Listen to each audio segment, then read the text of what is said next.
lend you £10 until next payday. God, call yourself the Chancellor of the Exchequer. Hello, Alan.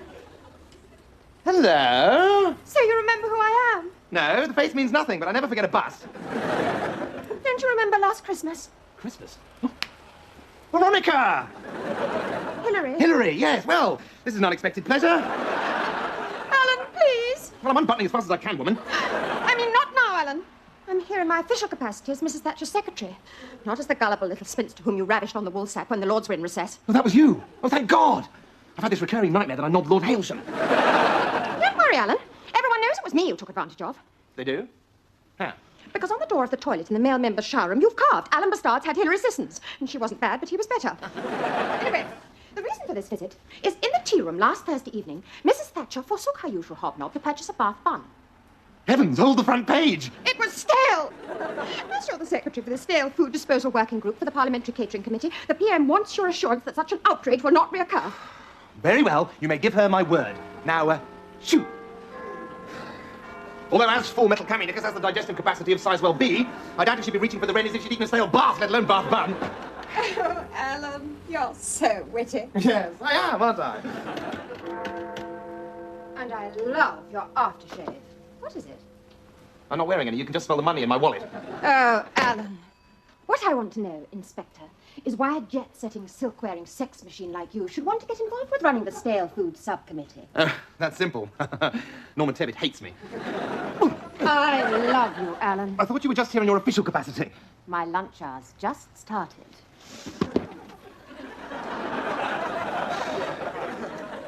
Oh, well. Hello, Alan. Hello, Piers. This is Hillary Sissons, the Prime Minister's secretary. Hello. Oh, Hillary Sissons. Oh, there's something really funny written about her on the toilet door in the men's shower room. Where have you been, Piers? Pardon? I want you to do something very important for me. See, Norman Tebbit, Nicholas Ridley. Ah, here we are. Cecil Parkinson. Now, this is Cecil's credit card. As you can see, it's quite an easy signature to copy because he can't do joined-up writing. You mean you've stolen Cecil's credit card? Don't be disgusting. Park is a very busy man. What with a star chamber to run and a little child to avoid. He pays me to do his shopping for him. Silly me. Silly you. Now, I want you to go down to Garrard's the Jewellers. They're holding for me a diamond-encrusted Daladier lobster watch. It costs £14,750. Yes, I've just got to make a phone call first. What?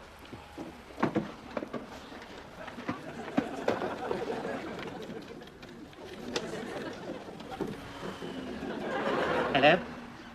Yes, it's me, darling. Meow, meow. Yes, it's been so long, sweetness. Yes, but it's gone down now, though. Yes, he wants me to take Cecil Parkinson's credit card. What? Oh, do you? Oh, no, I didn't think. No, right, I'll tell him, my little pussy. Right. Okay. Bye-bye. Meow, meow. Clarissa says I mustn't. And who the hell is Clarissa? My fiancée. I didn't know you were getting married. I didn't know that Quasimodo had a sister. But you can't have forgotten that the wedding's this weekend. You promised to be my best man. I paid you £500. Look, here's the receipt. No can do this weekend, Piers. I'm supposed to be in Beverly Hills. Well, you could have told me you were going to be in America. I'm not going to America. Beverly Hills is a VDU operator in the Department of Education. In fact, as I don't seem to have a diamond-encrusted Daladier lobster watch on my wrist at the moment, perhaps I should phone up Beverly and find out exactly what time I'm meeting her on the weekend of your wedding. Gosh, what a shame that I haven't got a nice ticky-tocky watch. All right. Give me the credit card. I'll go and get your king prawn watch. But this is the last errand I ever run for you, Alan. Clarissa says when we're married, you won't be able to kick me around anymore. Well, I better make the most of it now, then, hadn't I?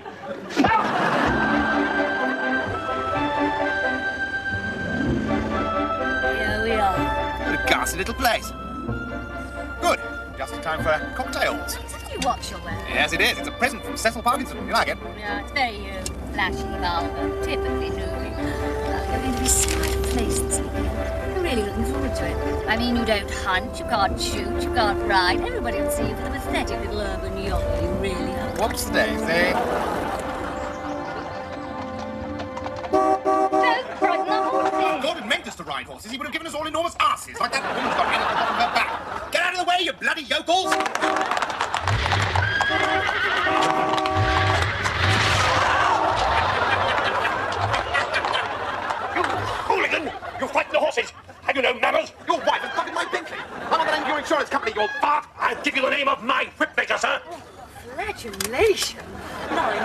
to enjoy this weekend? Oh, I hate that bloody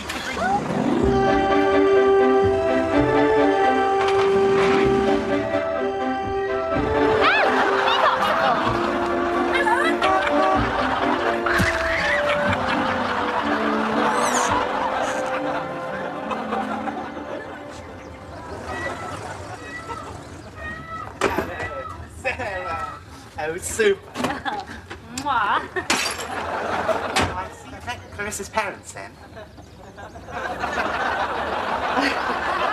wouldn't say we've been formally introduced. Yes, darling. Have you seen my incontinence pads? No, sorry. Piers. Piers, you can't marry that. I mean, I know you're desperate and the parents are probably loaded, but really... Oh, hello. That's not Clarissa. That's her brother, Keith.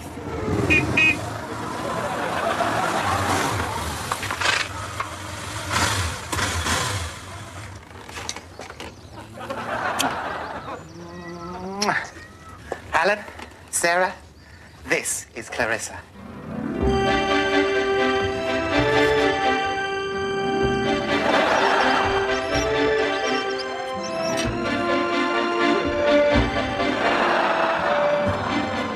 Spotted a dick, Mr. Bastard.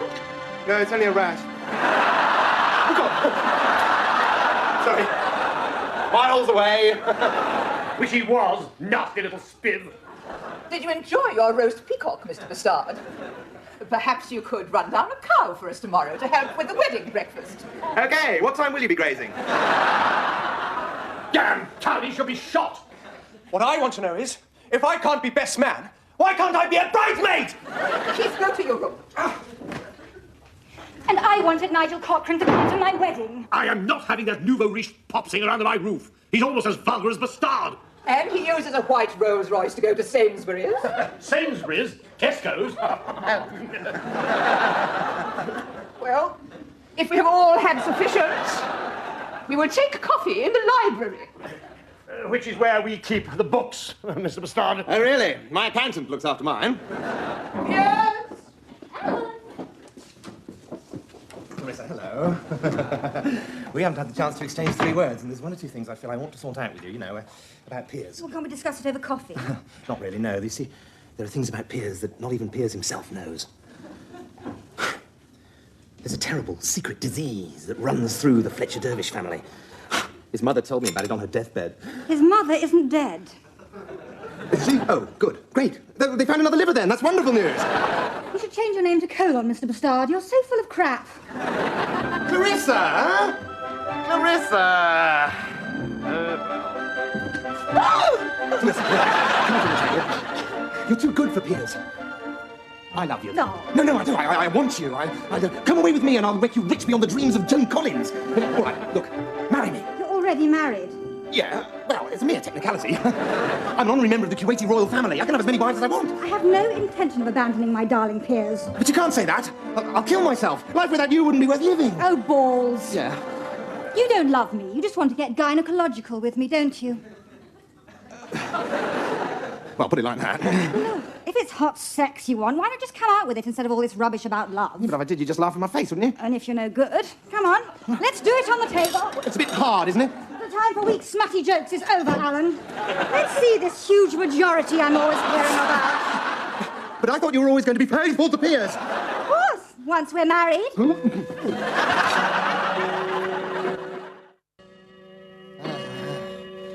God. I was incredible.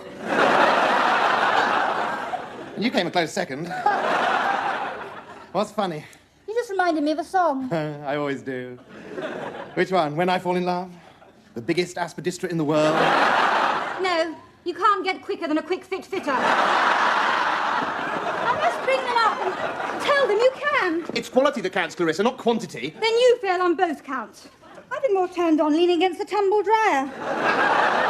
I should have known what sort of lay you'd be when I saw your watch. Piers may be no Don Juan, but compared to you, he's Warren Beatty. What, you mean you've done it with Piers? Yes, of course, and Warren Beatty. I'm telling you, Alan Bastard, Piers is not going to be your stooge anymore. He's not going to run your little criminal errands or pay for the rent of your felt tip.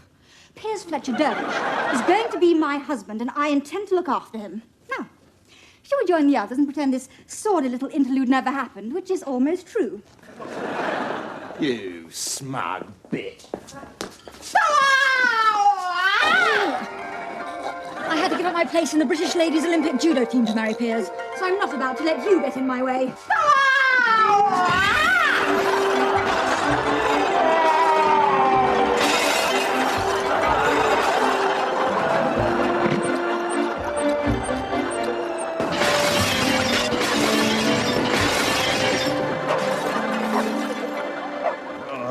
God. Wasn't a full post to make one feel horny. No. And there's a 13-amp socket right by the bed. Not tonight, Sarah. Not this year, you mean? We haven't had sex since Nigel Lawson cut the top level of income tax to 40%. Get off! You're just peeved because Clarissa didn't come across. Come across? Where do you pick up these loutish expressions? Halton Price shopping precinct, where I pick up the louts that use them. Big, strong, sweaty, tattooed farm labourers who can do it for hours on end. I am not interested in your fantasies, Sarah. Yeah, I know that. And for your information, I wasn't trying to seduce Clarissa. Although it shouldn't be too difficult. The girl's a nymphomaniac. She'd screw anything in trousers. Really? Can I borrow your pyjama bottom? I am serious. Piers is my best friend. I've got to do something to wreck this marriage. You're crazy. The wedding's tomorrow. What are you going to do? Kill her?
Think they're all right? Probably just last-minute nerves. I suffered from them.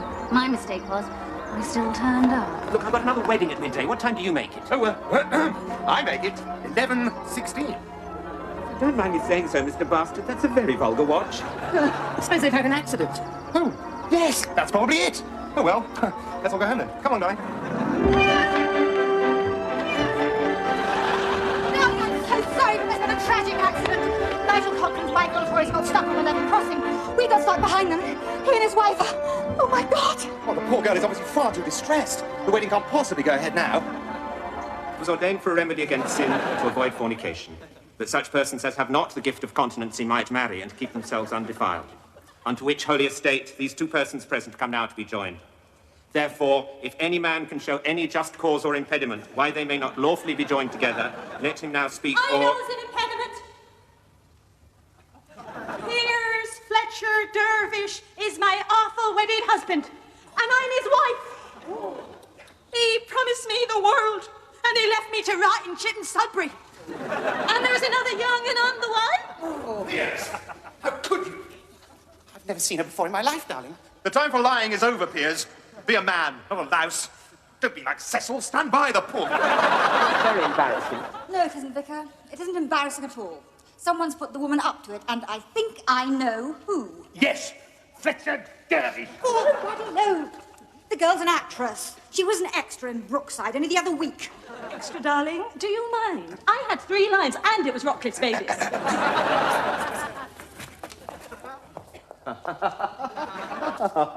Oh, hello.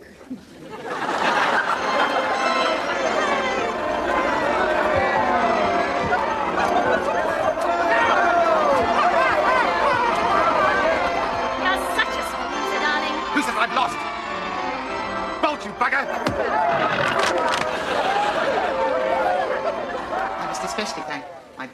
closest friend in the whole wide, wide world, Alan Bastard, MP. It was Alan, using his influence as a member of the House of Commons Catering Committee, who managed to arrange tonight's surprise menu at such short notice. Thank you. Oh, I do thank you.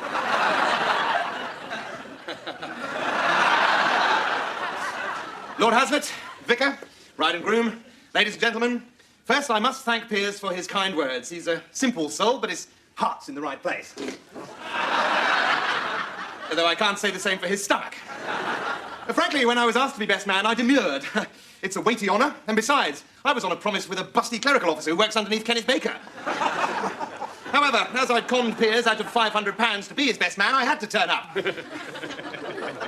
No, don't laugh, it's all true.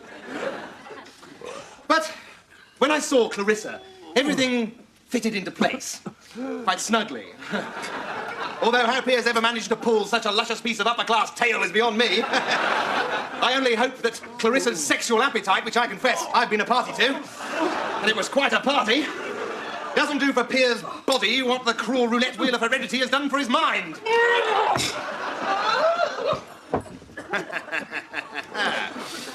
Well, Piers thanked me very effusively for arranging the catering at such late notice. Well, it was the least I could do after cancelling Harrods. And as the secretary of the Stale Food Disposal Working Group of the House of Commons Catering Committee, it was easy for me to lay my hands on 24 portions of poached salmonella. And the 5 gallons of botulism sorbet, which seemed to have gone down so well. And now seem to be coming up with similar ease. Well, as a self-made lower-middle-class Tory who's pulled himself up by dint of his own talent and unscrupulousness, I can't tell you how happy it makes me to see all you landowning upper-class toss-pots puking your rings. And that goes double for my Sarah here, who is to wifely loyalty what Edwina Curry is to help the aged. Those of you who managed to recover will remember this as a rather unusual wedding. And Clarissa Fletcher Dervish will know that I'm a very dangerous man to cross. So, if you'd all like to charge your glasses and be upstanding. No? Then I give you the toast. Piers and Clarissa.